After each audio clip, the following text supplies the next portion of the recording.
خیلی غریبی واسه من، از چه شبی جدا شدی، از چه زمین خاک تو لونه سایه ها شدی.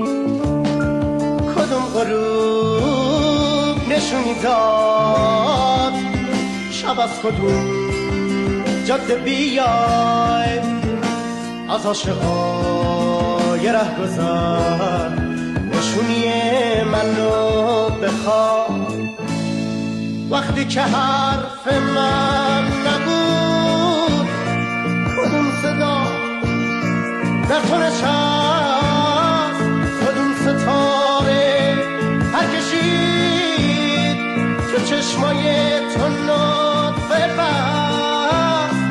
غریبه ای اما دلم برای تو پر میزنه، برای پیدا کردنت به هر شبی سر میزنه.